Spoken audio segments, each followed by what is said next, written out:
Good morning everyone, Jill here with North Texas Vegetable Gardening, canning, recipes, a little bit of everything. You can see I'm finishing up on the garden from the spring and summer, but we still have some tomatoes. Still got to get in here and do some weeding and some work. But right now my tomatoes are doing fantastic. However, I'm not getting enough to do a pressure can, so I'm going to show you how to preserve your tomatoes by blanching and freezing today. It's just as good, just as yummy, and tastes just as fresh as when you picked them. I have quite a few still on the vines, you can see, and boy are they looking messy and they're looking terrible. But I'm going to get in there and pick these red ones, and I'm going to blanch those today with some of the ones I already have in the house. An update on the pear tree, guys. We had a terrible storm roll through here, I think Tuesday night, and we had about 45-mile-an-hour sustained winds for about 20 minutes and got quite a bit of rain. And this is what happened to the pear tree. They all just blew off, but I do still have quite a few on the tree for me to pick and for me to do some canning. So I plan on doing that as soon as these ripen. I think they need about another week or two. I have some beautiful cantaloupe here that we can eat this week, but I'm also going to freeze them. I did a video a couple of years ago on how to freeze them for smoothies. I think you should give it a try, go back and check. But anyway, look at these beautiful cantaloupes. It's been a while since I've been in here, guys. I've been out there with the garden. So we're back in the kitchen. We'll start being back in the kitchen now for the next month or so until we get ready to plant our fall garden. But what I'm going to do today, as I said, is I'm going to blanch tomatoes, and I have some last minute squash that I'm going to go ahead and blanch today. I did a video on this a couple of years ago, and I'm telling you guys, it is the best way to preserve your squash and zucchini. You blanch it and you freeze it, and we eat it all year round, and it tastes just like fresh. But you can see I've got my tomatoes here ready to go. So what I'm going to do first, I've got my water boiling, is I'm going to core all these tomatoes. Okay, I've got them all washed up real good, guys. So now I'm going to core them. And I'm going to save what I core because I have me a little compost pile going on. So it's real easy. Just get you a core, an apple core or tomato core. Just go in there and pull these cores out. Look at this beaut. This is my mortgage lifter tomato. I have tons of them out there. This one's ready to be canned. I'm gonna have to cut off this spot right here, which I will, but it's ready to be either canned or blanched. So we're gonna get on this so we don't lose it, because it is a beautiful. And these mortgage lifter tomatoes are very meaty on the inside, quite delicious. I have my water on the stove boiling, and I have my tomatoes cored and cleaned up, and I have me a big bucket or a big bowl of ice water, and this is our final step right before we put them into a bag to get ready to vacuum seal. So the reason why you need to blanch tomatoes is because you want to get the skins off before you put them in a bag. And so when you put them in the boiling water for about a minute or two, maybe 3 minutes, and then put them in here to cool off, the skin will just peel off very easily, and then you put them in your bag to do your vacuum pack.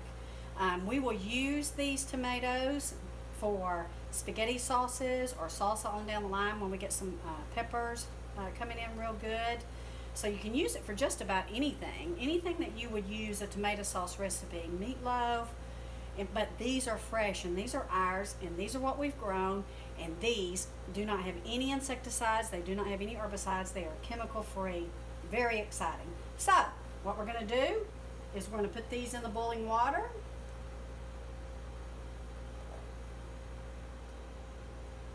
And we're going to let them sit in there a couple of minutes, and then we're going to throw them in this icy water, and that's going to help us to get the peel off. You can see the skins are starting to split, so they're going to come off really easy. So I'm going to take out the ones that they're starting to split and put them in the icy water. There's nothing better, guys, than homegrown fresh tomatoes. Nothing better. I have still a couple out there that I'm going to save for us to eat this week, because we eat them almost every night with our dinner. See how that's splitting? Look at here. So just watch them, and as the skins start to split, you know it's time to put them in the ice cold water. Be sure and use a spoon that has holes in it so that you won't get any of the hot water in your icy water. These will heat it up really quick, and you'll keep having to add ice to it. So you want a strainer spoon.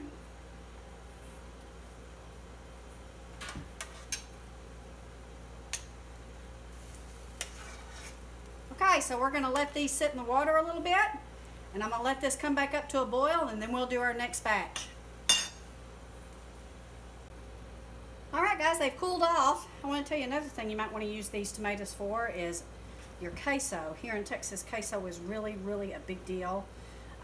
When you get some jalapenos from your garden, you take these out of the freezer and you chop them up a little bit and put them in your queso. I did do a video on that a couple of years ago too, and it's a delicious homemade Rotel style queso. So be sure and get all the skin off. You don't want any skin on it. They don't seem to cook very well. I'm going to get this little spot out. And we're going to put it in our vacuum sealing bag. And we're going to do this per serving. I don't want to put them all in there at once, because we will use them at different intervals and different meals. So I will put them in serving size bags, what I feel that me and my husband will use these. I'm telling you guys, you can't get any better than this. And when you get a big batch, you can can them. We have canned them and they do fantastic too, but right now I don't have enough to crank up the pressure cooker, so I have chosen to blanch and freeze today. A couple of years ago, we invested in this very nice Vac Master. It's a VP 215, and it has helped us preserve our gardening and our meats much longer than they would last without vacuum sealing. So happy with this.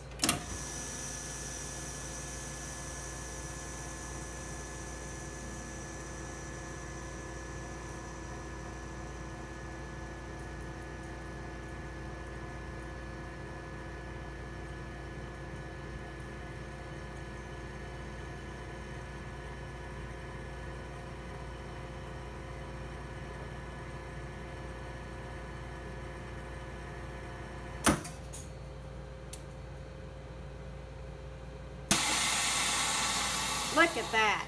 Man, it sucks all the air and all the oxygen out, and it pops up when it's ready.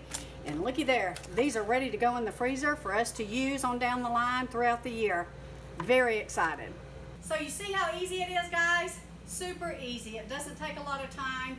If you don't have time to can, or if you don't have a pressure canner and you have a lot of tomatoes, this is what you want to do. I'm going to head on over to the squash whenever I finish my tomatoes and get those done. Again, there's a video out there. Get out there, get the rest of your vegetables before they burn up here in Texas. I know all over the world, you guys may just be coming into your harvest, but you're going to be in this situation in a couple of months. So anyway, stay tuned for some more great recipes. If you like what you see, we ask that you click that like button and that you click our subscribe button. We love you guys, and we are so appreciative of you all. Take care, God bless, and have a wonderful weekend.